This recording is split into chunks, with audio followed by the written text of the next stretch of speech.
The laughter in the Silver Creek Saloon stopped all at once when Caleb Stone stood up from the bar and said the words no one expected to hear. "I'll take the hand." Every head turned. The smoky air hung still. And the trembling young woman standing beside the drifter looked at Caleb like she wasn't sure if he had just saved her life or made it worse. Men whispered that Caleb had finally lost his mind. Others shook their heads and said he'd just won the most worthless prize in the Montana Territory. But Caleb didn't care what they said. Something in the woman's eyes stopped him cold. She looked like someone waiting to see whether the world would show her mercy, or crush her one more time. 3 days earlier, Caleb had stood at the edge of his homestead, staring at the land that had broken him year after year. The stubborn Montana soil gave him just enough to survive. Never enough to live. Behind the cabin stood the graves of his wife Sarah and the infant son he never got to hold. For 7 years he'd talked to those graves every Sunday, trying to keep going, trying to believe his life still had meaning. That night at the saloon, the only thing Caleb wanted was a quiet drink, but then Garrett, a rough drifter with dead eyes, ran out of money at the poker table. With the whole room watching, he said, "I've still got something to wager, a woman, outside in my wagon." The room went cold. Even in the rough frontier, trading people like livestock crossed a line. But Dalton, the richest rancher in the territory, just leaned back in his chair and smirked. "Bring her in," he said. When Garrett dragged her inside, the saloon erupted in whispers. The woman looked like a ghost. Dirt smeared her skin, her dress torn, her wrists loosely tied with rope. She didn't look at anyone. Her eyes stayed on the floor as if she already knew no one there would help her. Dalton studied her like a man checking a mare's teeth. "Not worth much," he said. "Fold your hand." But Garrett wasn't letting go. Someone here wants her. Someone's got a use for her. No one moved. No one spoke. The woman's shoulders tightened, like she was shrinking herself smaller, waiting for the world to decide her fate. Caleb felt something rise in him, a quiet anger he hadn't felt in years. That woman didn't belong to any of them. And she shouldn't be standing there like something to be won or lost. Then he heard himself say it. "I'll take the hand." The room erupted. Some laughed. Some cursed. Dalton raised an eyebrow, amused. "Stone, that's the worst bargain you'll ever make." Caleb ignored them all. The cards were dealt. Garrett was desperate, sloppy. Caleb didn't care about the game. But when the final cards hit the table, his pair of kings beat Garrett's tens. Just like that, the room declared him a fool. But the woman, finally, lifted her eyes to his. He walked to Garrett. "Give me the rope." Garrett jerked it loose with rough hands and stormed out, already hunting for another drink. The crowd lost interest fast. To them, the show was over. Caleb was left standing with the woman everyone claimed wasn't worth a penny. "What's your name?" he asked gently. A long pause. Her voice came out weak, strained by fear and months of silence. "Eleanor." "I'm Caleb Stone," he said. "I have a homestead up in the mountains. It's simple, but you'll be safe there. That's all I can promise." She didn't answer, didn't trust him, but she didn't run either. Outside, the night was cold. Caleb took off his coat and draped it around her shoulders. She stiffened at first, as if she expected pain instead of kindness, but she didn't pull away. He lifted her onto his horse and climbed up behind her, holding the reins while she sat tense and uncertain. They rode under a sky full of stars. The wind bit at them, but Caleb didn't rush. He kept the horse steady, careful. After a while, Eleanor's breathing eased. Her fear didn't vanish, but exhaustion finally pulled her body into rest against him. When they reached the cabin, Caleb lit a lamp and opened the small bedroom door. "You can sleep here," he said softly. "The bed is warm. I'll be out here if you need anything. No harm will come to you under my roof." Eleanor stepped inside slowly, as if she wasn't sure she was allowed to. Her eyes swept the room, taking in the small fireplace, the handmade quilt, the quiet safety. She turned back toward him. "Why?" she whispered. Caleb swallowed. Because it was the right thing to do. She studied him a long moment, searching for deception. Finding none, she nodded once and closed the door. Caleb sat at the kitchen table long after she fell asleep. He stared at the cold mountain outside his window and wondered what he had just brought into his life. He didn't know her story. He didn't know her fears. He didn't know if she would stay, or if she even trusted him enough to try. But when dawn came and he glanced through the window, something shocked him to his core. Eleanor was already outside, kneeling in the frost-touched soil, her hands moving through the earth with a strange tenderness, as if she understood it in ways he never had. And everything in his world began to change. The frost was still on the ground when Caleb stepped outside, unsure of what he was seeing. Eleanor knelt in the cold soil, her dress damp at the hem, her hands sifting the earth with a focus so sharp it startled him. She didn't look afraid anymore. She didn't look beaten. She looked alive. "Eleanor?" he said gently. She looked up. In the morning light, her eyes seemed different, clear, alert, almost hungry for something she hadn't felt in a long time. "I'm sorry," she said quickly. "I should have asked permission." "Permission for what?" Caleb asked. She hesitated, then pointed to the dirt. "To examine your soil." He blinked. Soil? Of all the things he expected her to say, that wasn't one of them. "What about the soil?" She spoke slowly at first, as if testing her voice, then, with a growing confidence. "It's too alkaline. That's why your crops struggle. But the clay content is good. And the mineral profile is better than it looks. You have potential here, Caleb. A lot of it. You're just planting the wrong things in the wrong way." Caleb stared at her. Nobody in the territory talked like that, not even the farmers who'd been working land their whole lives. "How do you know all that?" he asked. For the first time since he met her, she lifted her chin without fear. "My father was Professor Edmund Hartwell," she said, "a botanist. He studied frontier soil for 20 years. I traveled with him everywhere. He taught me everything: soil chemistry, companion planting, seed preservation. It was our life." Her voice cracked on the last word. "He died 6 months ago," she whispered. "After that, I had no one." Caleb felt something twist inside him. She had been dragged through hell, treated as property, her knowledge ignored. But now, standing in the morning frost, she looked like someone remembering who she used to be. She reached into her dress pocket and pulled out a small leather pouch. Inside were seeds, strange, rare, carefully wrapped.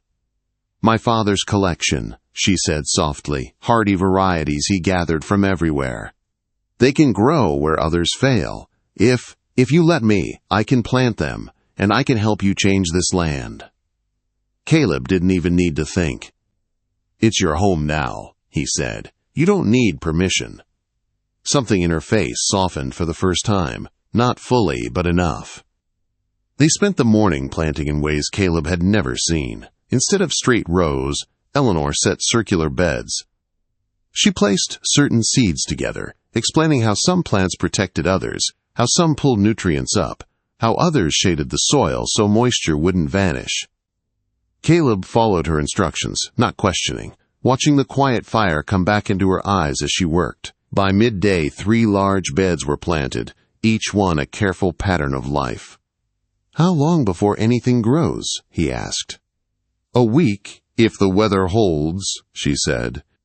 "And by harvest, you won't recognize this place." For the first time in years, Caleb felt something he didn't dare feel before: hope.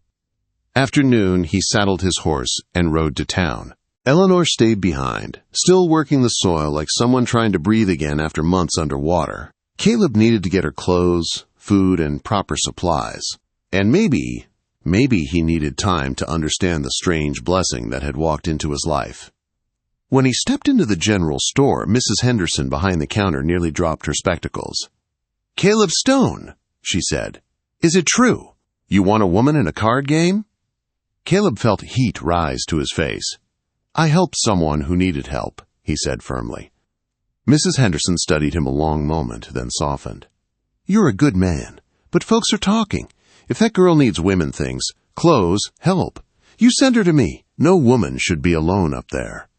Caleb nodded gratefully.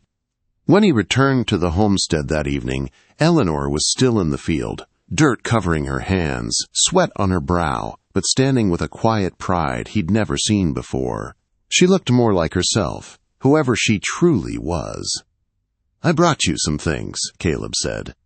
Her hands shook slightly when she opened the packages. "You didn't have to do this." "Yes," he said, "I did." That night they shared stew at the small table. Eleanor ate slowly at first, then with growing hunger. She told him about her father's journals, the methods he'd taught her, the dream he'd had of creating a guide that settlers could use to survive harsh land. "Maybe," Caleb said softly, "you could finish his work, here, safely." Her eyes widened. "You would let me?" "It's your home," he said. "Do whatever you need." For the first time she smiled, a small, fragile smile, but a real one. And the cabin, which had felt empty for 7 long years, warmed gently around them. But peace never lasted long on the frontier. A few nights later, a rider thundered toward the homestead. It was Mr. Paulson from the settlement. He swung off his horse, breathless. "Caleb, Eleanor, you should know. Dalton's been asking questions. He learned who Eleanor's father was. He thinks her knowledge is valuable. He's spreading rumors. He wants her to work for him, and he doesn't take no easily." Eleanor's face drained of color. Caleb stepped between her and Paulson instinctively. "He's not taking her." Paulson swallowed. "He's got influence. He's talking to officials. You two need to be careful." After he rode away, Eleanor sat trembling at the table.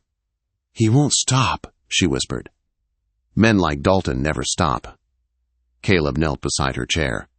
"You're safe here," he said. "I'll protect you, whatever it takes." But even as he said the words, he felt the truth settle heavy in his chest. A storm was coming.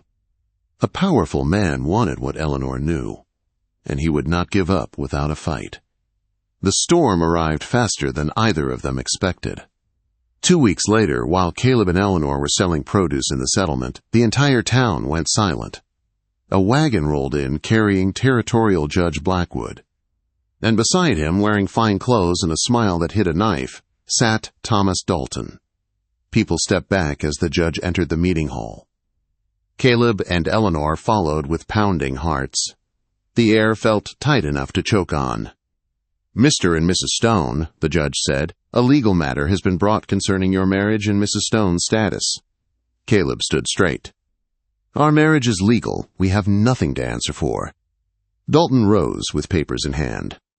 "Your Honor, I present documented proof that the woman known as Eleanor Stone was sold to me 2 weeks before the poker game in which Caleb Stone acquired her. Garrett stole what was already mine."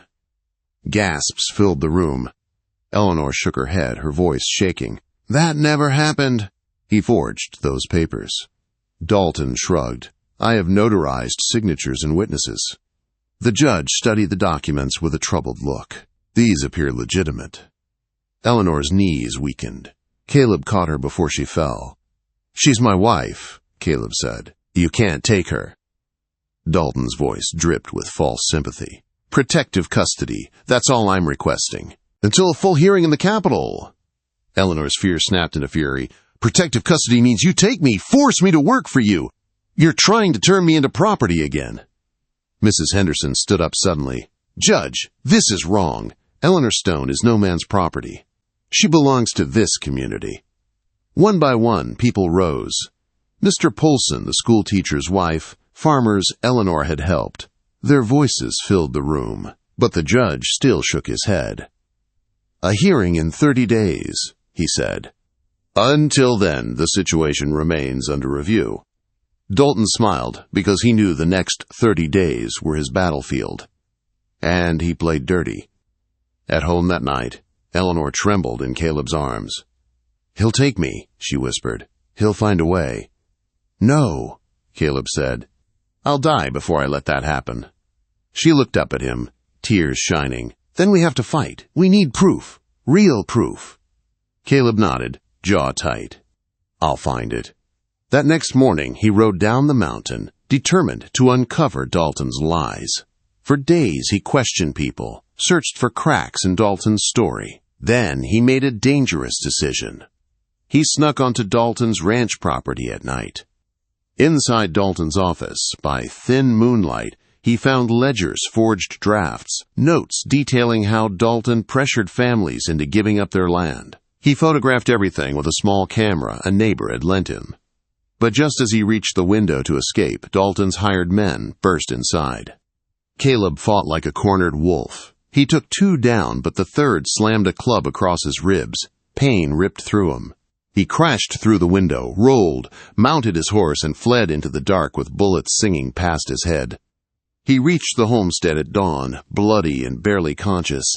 Eleanor ran to him screaming his name, her hands shaking as she pulled him inside.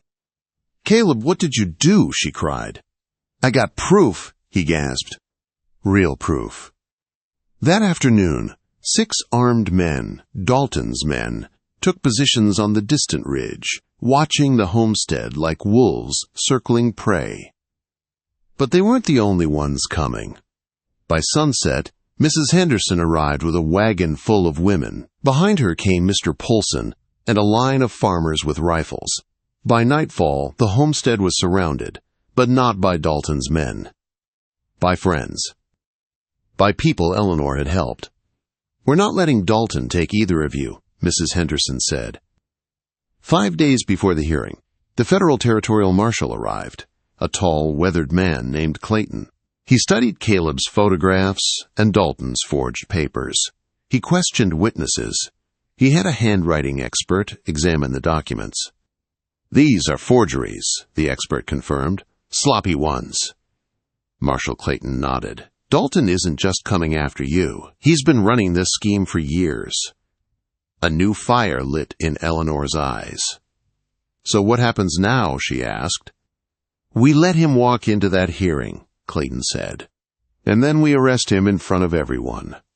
The courthouse was packed on the day of the hearing. Dalton strutted in confident, smiling at Eleanor like he already owned her future. 5 minutes later, his smile died. Marshal Clayton stood. "Your Honor, we present evidence of widespread fraud, forgery, and land theft committed by Thomas Dalton."